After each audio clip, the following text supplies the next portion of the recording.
Bonjour et bienvenue dans l'émission Parole de Femme, toute une semaine pour être entièrement libre. Et je crois que depuis le début de la semaine, il s'est passé de belles choses et que chez vous, vous avez vécu de belles délivrances, que le Saint-Esprit est venu vous visiter. Alors n'hésitez pas non plus à nous laisser un commentaire, n'hésitez pas à nous écrire à paroledefemme@emcitv.com pour nous dire ce que le Seigneur a fait à travers les émissions dans votre vie. Ça nous bénit, ça nous encourage. Donc, vous pouvez partager aussi les vidéos. On met des pouces sur YouTube. Ouais, on met des pouces sur YouTube. C'est génial, vous voyez, je suis au courant. Entièrement libre de la technologie. Et aujourd'hui, nous allons parler de l'amour. Parce que le commandement que nous avons reçu, c'est aimez-vous les uns les autres. Mais comment pouvoir répondre à ce commandement lorsque nous n'avons pas la liberté d'aimer les autres, lorsque nous avons des barrières, parce qu'on en a parlé en début de semaine, quelquefois à cause de notre éducation, on n'arrive pas à dire je t'aime à l'autre, on n'arrive pas à manifester de l'affection, de la tendresse, et du coup, ça provoque quelquefois des écarts, ça peut même provoquer des sentiments de rejet chez l'autre, et aussi parce que quelquefois, on a été blessé, il y a de l'amertume, il y a du pardon, je sais, ne partez pas, on va encore nous parler du pardon et de l'amertume. C'est toujours bon de se faire rappeler ces grandes vérités, et c'est toujours bon de faire un petit voyage dans son cœur pour s'assurer que notre cœur est libre de toute offense. Parce que finalement, je me suis rendu compte que c'était pas tout le monde qui vivait libre de toute offense. On a parlé de cette femme au dos courbé dans la semaine. Et quelquefois, on accepte certaines conditions et on peut accepter l'offense. Ça fait partie de notre vie. C'est une blessure qui fait partie de notre vie. Mais nous pouvons vivre libre de toute offense à partir d'aujourd'hui. Amen. Une chose qui, moi, m'était arrivée, je pense que j'ai déjà partagé ça par rapport à ce sujet, c'est que chaque fois que... Enfin, un jour, j'avais eu un problème avec quelqu'un et puis là, j'étais vraiment fâchée. Puis j'étais comme, mais Seigneur, cette personne comprend. C'était toi, Nadine. Parce qu'elle m'aime. Est-ce qu'on a déjà eu un problème? Non. Pas dans mes souvenirs. Non. Voilà, vous saurez tout. Puis là, je suis allée vers Dieu comme, ah, mais Seigneur et tout. Et ce que j'aime avec Dieu, c'est qu'il va te montrer toi. Il va te montrer ton état, là où toi, tu vas souvent lui montrer les autres. Et il te dit, en fait, tu dois travailler, tu dois grandir. Et moi, j'avais réalisé que, ah, mais tiens, mais en fait, c'est moi qui n'avais pas assez d'amour pour porter même les personnes en face. Et j'ai remis ça entre les mains de Dieu et tout. Et ce qui s'est passé, que j'ai trouvé extraordinaire, c'est que j'ai commencé à prier pour cette personne alors que je n'avais pas calculé. Et franchement, mon cœur a été libéré par rapport à ça, de toute offense et tout. Et même cette relation-là, c'est plus soudé. Donc, et est-ce que tu peux témoigner du coup que c'était même pour toi plus agréable de vivre dans cette liberté où tu pouvais aimer cette personne alors que la veille, c'était un combat? C'était quelle situation était la mieux? Bien sûr que quand tu aimes les gens, c'est toujours meilleur. Et justement, comme tu dis, c'était une prison.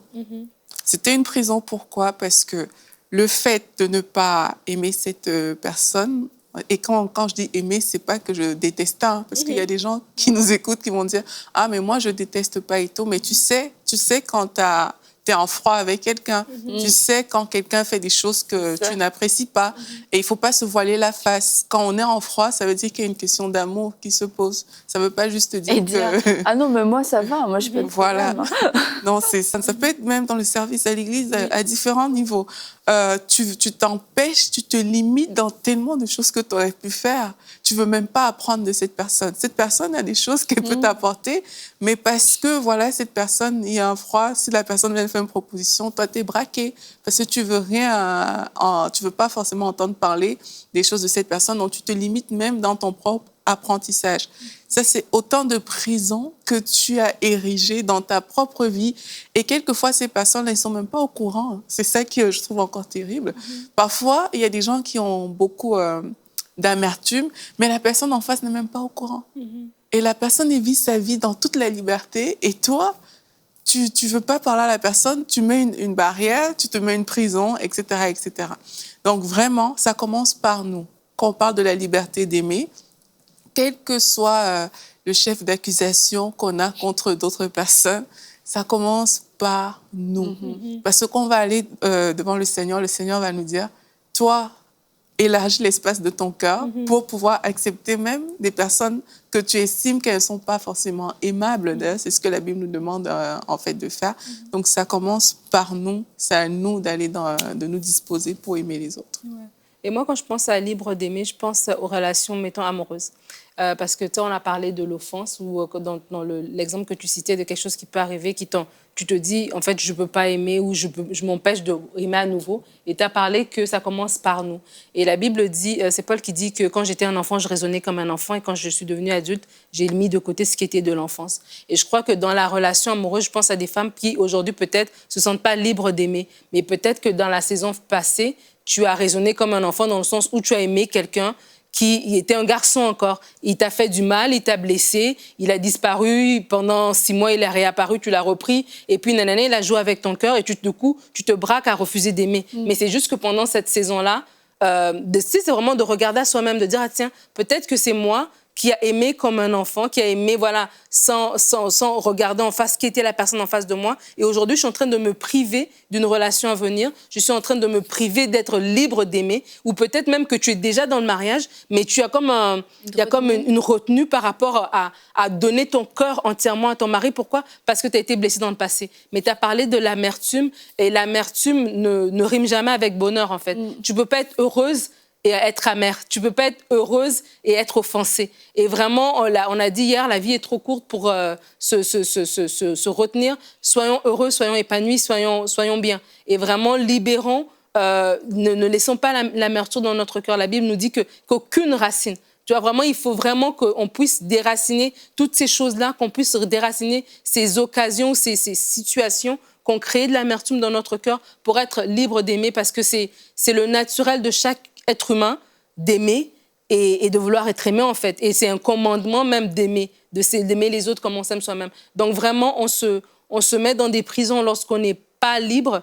Et vraiment, quand on sent que, voilà, j'ai une retenue, que ce soit en termes relationnels, sentimentaux, ou en termes familial, ou peu importe. Il y a une racine quelque part, il y a une source quelque part. Il faut la localiser et puis l'arracher. L'arracher. Et si quand on parle de ça, parce que franchement, quand on parle du pardon et de l'offense, l'œuvre du Saint-Esprit est instantanée. Instantanée. Il y a automatiquement, lorsque on est en proie à l'offense, il y a automatiquement un nom, un visage, quelque chose qui nous monte, et on peut l'étouffer. Non, mais j'ai déjà pardonné, j'ai déjà ceci. C'est l'œuvre du Saint-Esprit, donc ne l'étouffez pas, ne la rejetez pas. Et s'il y a une personne ou des personnes qui vous sont montées alors qu'on parle depuis le début de cette émission, prenez un temps maintenant pour dire « je pardonne à cette personne, je pardonne parce qu'elle m'avait fait ci, parce qu'elle m'avait fait ça, mais aujourd'hui je pardonne et je relâche cette personne, je la relâche et je relâche le pardon. Le pardon est une décision, je n'ai pas besoin de sentir quelque chose de particulier, c'est une décision que je prends maintenant que de pardonner cette personne. Et lorsqu'on pardonne cette personne, on ouvre finalement la porte de cette prison, la porte de cette prison, oui, qui nous tenait captifs, parce que tout était relié à cette offense. Et une fois que la porte est ouverte, nous sommes libres. Alors n'étouffez pas l'œuvre du Saint-Esprit pendant cette émission, parce que c'est vraiment lui qui est en train de parler. Et je voulais juste partager un verset justement avant qu'on aille à un autre point. Éphésiens 4, versets 31-32 dit que toute amertume, toute animosité, toute colère, toute clameur, toute calomnie et toute espèce de méchanceté disparaissent du milieu de vous. Soyez bons les uns envers les autres, compatissants, vous pardonnant réciproquement comme Dieu vous a pardonné en Christ. C'est bien le réciproquement, parce que comme disait Aurélie, ça commence par nous, mais quelquefois on voit beaucoup ce que les autres nous ont fait, mais on oublie que nous aussi, en fait, si les gens n'ont pas de grâce, si notre famille n'a pas de grâce, si nos amis n'ont pas de grâce envers nous, nous sommes des gens reprochables, on a déjà blessé quelqu'un, on a déjà fait du mal à quelqu'un, alors ne ressemblons pas à cet homme à qui la dette a été remise, et puis lorsque nous croisons quelqu'un qui nous qui nous offensent, on n'arrive pas et on ne veut pas quelquefois pardonner parce qu'on dit non, c'est inexcusable. Nous étions pécheurs, nous avons été pardonnés du plus grand péché qui pouvait être de ne pas avoir reconnu Jésus comme notre sauveur, d'avoir vécu notre vie sans lui, d'avoir cru que c'était possible. Et tous nos péchés ont été pardonnés. Et si on a pu être pardonnés, nous pouvons à notre tour être pardonnés. Et c'est comme ça que ça fonctionne et que ça doit fonctionner pour une vie qui est saine et libre. Et même quand on regarde l'amour, tel que l'amour est présenté dans la parole de Dieu, là, on est en train de développer le thème libre d'aimer. On te dit l'amour est patient, il ne soupçonne pas le mal. Aimer, c'est céder en premier dans la version parole vivante. Donc, céder, ne pas revendiquer ton droit, des choses comme ça. Et puis là, tu te dis, OK, ça veut dire que j'ai du chemin. Et il y a beaucoup de choses que je dois mettre en place. Et là, je prends vraiment cette définition lâche de l'amour qu'on trouve dans 1 Corinthiens 13. Et libre d'aimer, c'est être libre de l'impatience. C'est être libre des accusations, de soupçonner le mal chez autrui. C'est la liberté à céder. Dès l'instant où il y a un débat ou une discussion, c'est la liberté à céder, de ne pas camper, tenir sur ses positions comme j'ai raison et tout, je te l'ai démontré. Mais c'est sorti de toutes ces prisons, en fait. Parce que dans la vie de tous les jours, on aime avoir raison. On aime bien dire, OK, mais moi, j'ai raison. Mon raisonnement, il est correct. T'as raison, Aurélie, t'as raison. Je sais. On aime bien ça, mais libre d'aimer, c'est libre de toutes ces choses. Et vraiment, c'est des forteresses au-dedans des êtres humains. C'est être libre de ça, de dire, OK, moi, je choisis que s'il y a de la patience, par exemple, une femme dans son foyer, je choisis la patience. Et Annabelle parlait de Jésus tout à l'heure, que Jésus a payé pour nos fautes et qu'il faut qu'on soit des personnes qui amenons la grâce aussi. Et quelquefois, on va dire, non, mais c'est too much, il exagère. J'ai déjà laissé passer tel nombre de fois, etc.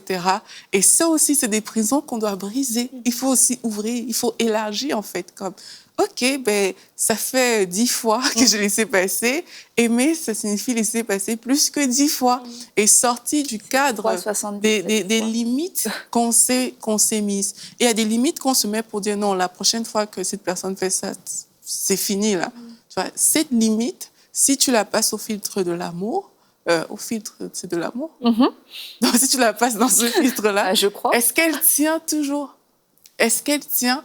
Ou alors, tu t'es braqué et dans ta propre prison, tu t'es enfermé et ça t'empêche d'ouvrir. Donc vraiment, revenons, la liberté d'aimer nous ramène à... Vraiment, si je prends la définition d'aimer de 1 Corinthiens 13, ça nous ramène à différents aspects de notre vie qui font que quand on médite, il faut ouvrir. Il faut ouvrir ces domaines-là. Et c'est pour ça que c'est important d'être rempli de l'amour que Dieu déverse dans nos cœurs, en fait, par le Saint-Esprit. Parce que si on y va avec notre amour humain, j'ai envie de dire, voilà, que nous-mêmes, nous avons, on ne saura pas faire 10 fois, 70, toutes ces choses-là. On ne saura pas. Mais c'est lorsqu'on aime, quand c'est le Seigneur qui nous remplit, ça revient à ce qu'on disait depuis le début de la semaine, on a cette communion avec Dieu. Même notre regard par rapport aux gens, il est différent. Même notre regard par rapport aux situations ou par rapport aux personnes, il y a comme une espèce de recul. En tout cas, il y a une autre perspective qu'on a. Et puis, c'est un amour qui est pas... Tu vois, qui demande rien en retour, mais c'est un amour qui veut donner. Et c'est un amour qui va aussi guérir, qui va aussi bénir, tu vois. Une personne qui a été en froid avec toi et que toi, tu tends la main, du coup, elle-même aussi, ça la fait réfléchir et ça la fait agir différemment par rapport à la personne qui vient derrière elle. Donc, c'est vraiment important quand on dit libre d'aimer, ce n'est pas libre d'aimer comme notre raisonnement, voilà, notre façon de voir terre à terre ou comment la société nous dit d'aimer. Mais c'est de libre d'aimer de la manière dont le Seigneur nous montre d'aimer. Et c'est comme ça que ça revient avec l'importance d'être en communion avec le Seigneur, de connaître ce que la parole dit, de nous-mêmes nous laisser transformer par Dieu pour pouvoir justement apporter cet amour. Moi, je pense à Jésus parce que tu te dis, il a vraiment fait le choix de l'amour. Il a été maltraité, on s'est moqué de lui, il a été humilié, mais à chaque fois, il a fait le choix de l'amour. Et tu te dis, c'est parce qu'il avait cette liberté de pouvoir choisir d'aimer plutôt que de maudire, plutôt que d'en vouloir, plutôt que de haïr. Il avait cette liberté et on voit où cette liberté d'aimer l'a amené, c'est tout ce qu'il a pu accomplir. Et bon, c'est Jésus, mais Jésus a été tenté en toutes choses. Et partout où il allait, il guérissait tous les malades. Il guérissait, il faisait du bien à tout le monde. Pourquoi ? Parce qu'il était dans cette liberté d'aimer. Je vais les aimer, même si peut-être demain, c'est eux qui vont crier de me crucifier. Mais j'ai le choix d'aimer, j'ai cette liberté. Et dans notre vie, on a toujours cette liberté d'aimer. Est-ce que je vais choisir d'aimer les autres au risque d'être blessé, au risque d'être déçu ? Mais est-ce que moi, je vais faire ce choix-là ? Ou alors, est-ce que je vais m'enfermer parce que j'ai peur d'être blessée, parce que j'ai peur qu'on me fasse du mal, qu'on me prenne, qu'on m'exploite ? Et où est la vraie liberté ? Est-ce que c'est d'aimer puis finalement d'être blessé, ou alors c'est de se renfermer tout seul soi-même ? Dans quelle situation on est réellement libre ? Exactement. Je me rappelle, mais là, j'étais très jeune. Hein. J'avais mal parlé à quelqu'un. J'étais vraiment jeune. Et la personne m'a répondu, mais avec tellement de gentillesse, que je me suis questionnée. Quand tu sais que, voilà. T'as vraiment mal parlé. Et puis là, la réponse en face est vraiment gentille. Donc moi, j'étais comme... T'as été déstabilisée, du coup. Ouais, c'est ça. Waouh, je ne m'attendais pas du tout à ça.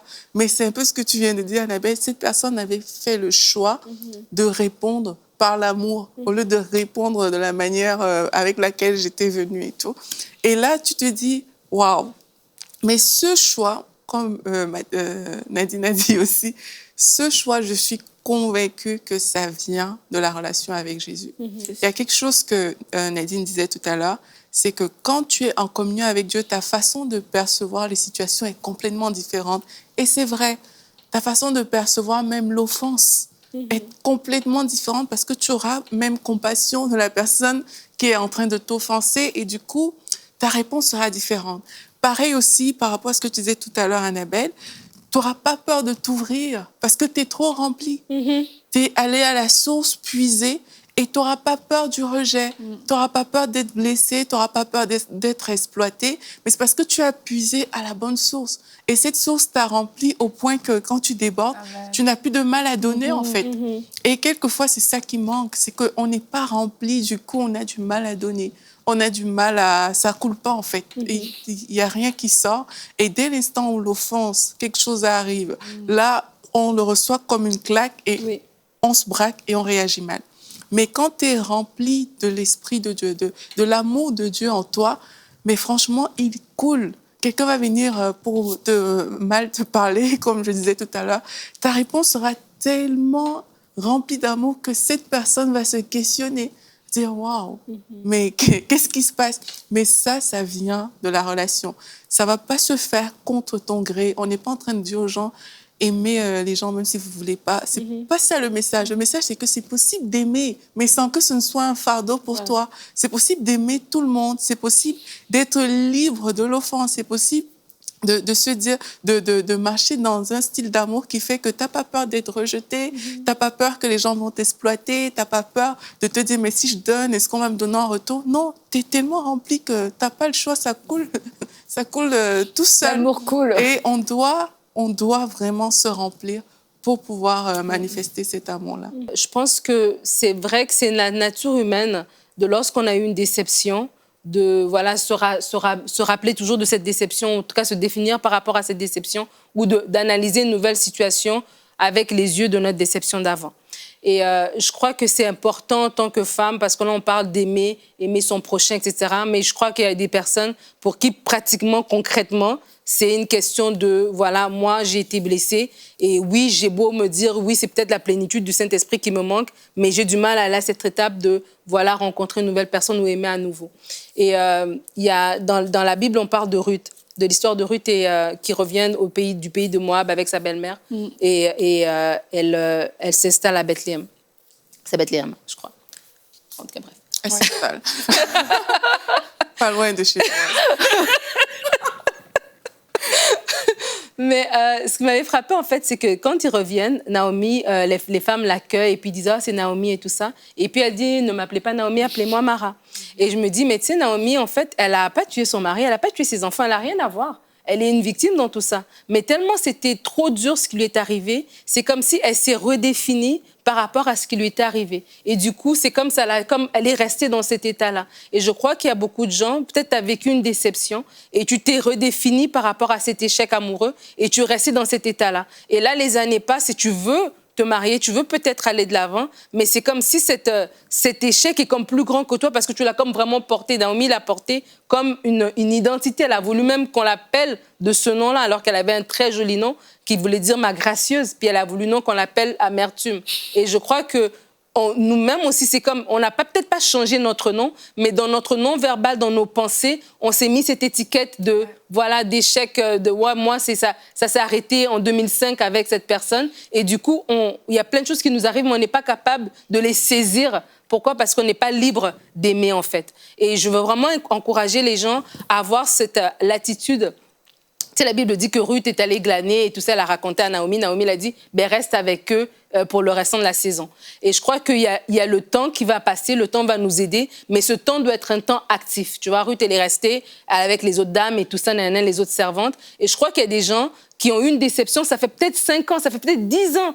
Mais le temps, il a passé, mais le temps n'a rien changé. Pourquoi? Parce que ce n'était pas un temps qui était actif. Ce n'était pas un temps qui était, ben Seigneur, qu'est-ce que j'ai pu faire? Qu'est-ce que j'ai fait que j'aurais dû faire, que je devrais faire différemment? Qu'est-ce qui s'est réellement passé? On ne s'est pas posé les bonnes questions. On est resté dans une étape, un peu comme tu disais, de voir la faute de l'autre, dans un état revendicatif, de dire, ben voilà, il aurait dû, c'est parce que, c'est parce que. Mais si on change de perspective, eh ben c'est là que ce temps va être actif et on va grandir, on va pardonner, on va relâcher. Et là, on va se rendre compte que oui, que je le pardonne ne veut pas dire que je suis d'accord avec ce qui s'est passé, mais je le pardonne parce que voilà, moi-même, je grandis. Et là, on va être libre d'aimer et d'accéder à cette nouvelle saison, d'accéder à ce mariage ou à cette élévation, peu importe, qui nous attend de l'autre côté.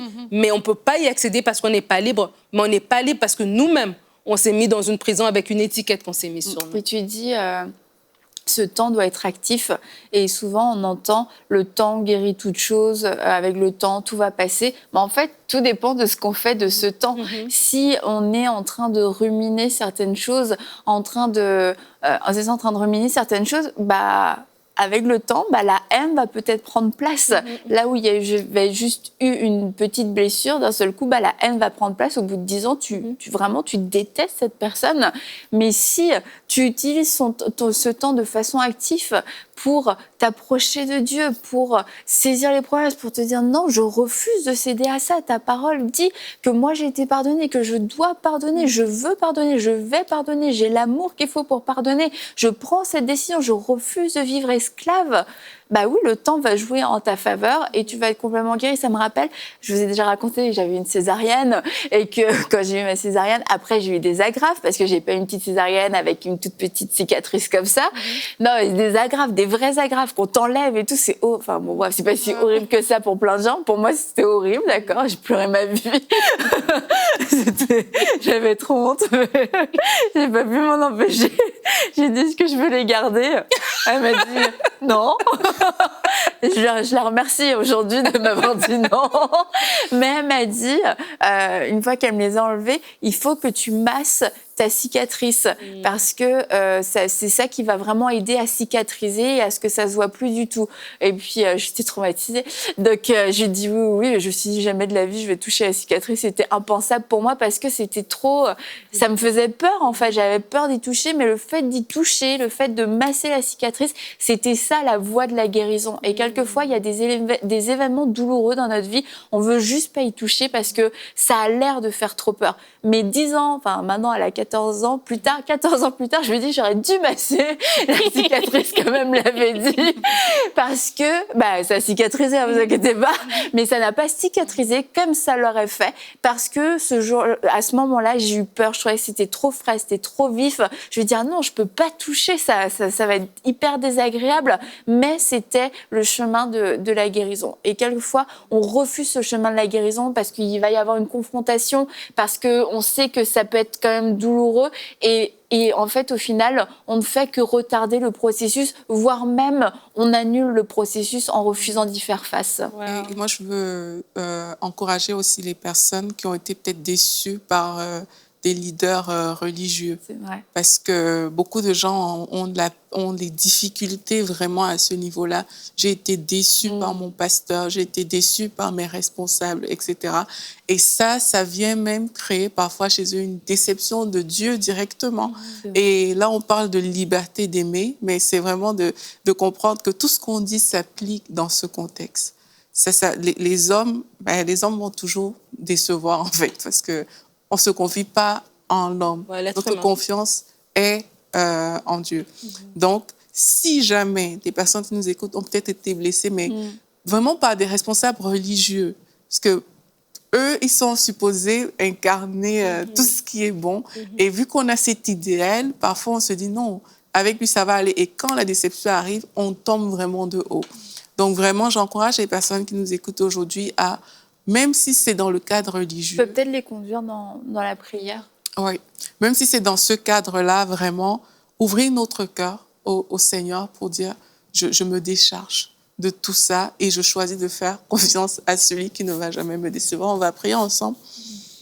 Seigneur, nous te disons merci pour ta grâce et pour ta bonté qui est disponible pour la vie de tous, Père éternel. Je te bénis pour toutes ces femmes qui sont là, Père, et qui ont été déçues, Père, par peut-être des responsables religieux, comme je viens de dire, peut-être par leurs conjoints, peut-être par différentes personnes de leur entourage. Seigneur, nous te recommandons, nous te remettons ces cœurs maintenant, afin que tu remplisses, Père, ces cœurs de ton amour. Tu nous dis que ton amour est rempli dans nos cœurs par le Saint-Esprit. Seigneur, nous voulons que cet amour soit actif au-dedans de nous maintenant. Que cet amour soit actif dans la vie de toutes mes sœurs qui sont en train d'écouter maintenant et qu'ils produisent un bon fruit, Seigneur Jésus-Christ. Je prie afin que les écailles tombent des yeux, que les cœurs soient ouverts pour relâcher la grâce, pour relâcher le pardon, pour relâcher la bénédiction, pour relâcher, Seigneur, tout ce qui est bon, que tu as mis à l'intérieur de chacun de nous. Seigneur, je te bénis pour mes sœurs, je te bénis aussi